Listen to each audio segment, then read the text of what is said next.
Game ijakuwa mbaya kwa sababu sija lose, but ukiangalia naturally uwanja haikuwa inaweza wacha timu zote zikacheza mpira kudemonstrate uwezo wako nayo. So imekuwa ni game yenye lazima watumia nguvu na long balls hizo kwa sababu ya uoga timu inaogopa kufunga. But kwangu na feel outing ya kwanza kwa timu yenye imetoka Division 1 nadhani si mbaya kwa wakati. Bado tunaona game ikianza kwamba uliweza kusit back, lakini kipindi cha pili ukasukuma, lakini hata hivyo Andrew akapata second yellow ambayo ilikuwa kwa plan.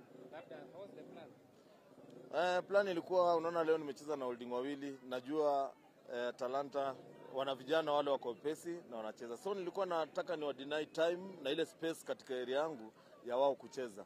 But mbele pia niko na strikers wale wako na speed.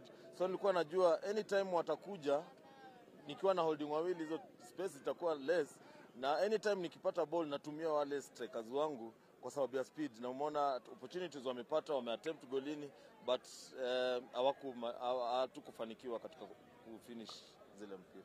Point ine kufikia sasa ina maana gani kwako? Ina maana bado na feel ni game ya pili na need bado kutilia mkazo especially katika finishing, kama kweli bado na haja ya kuweka wa vijana wa make ligi watu wa feel kiasi, kwa sababu nia yangu ni kuonyesha hawa walikuwa na deserve kucheza hiyo ligi, na hiyo platform tumewapatia wana need kushow na kupeana competition katika ni. So game ya pili na feel si mbaya away, tunarudi home na feel wake finishing kiasi, kama tunaweza funga najua defense yangu si mbaya, tunaweza defend.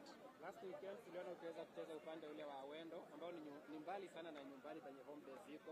Weekend hii unaona nafasi ya kucheza na Fortune Sacco. Natumai ni Gusii Stadium. Itakuwa na maana gani mkicheza Gusii Stadium? Saizi nashukuru wa vijana kwa sababu ukiangalia ile eneo tunatoka watu wanapenda mpira, na kama tutafanikiwa kuchezea Gusii Stadium then tutakuwa na support ya kutosha.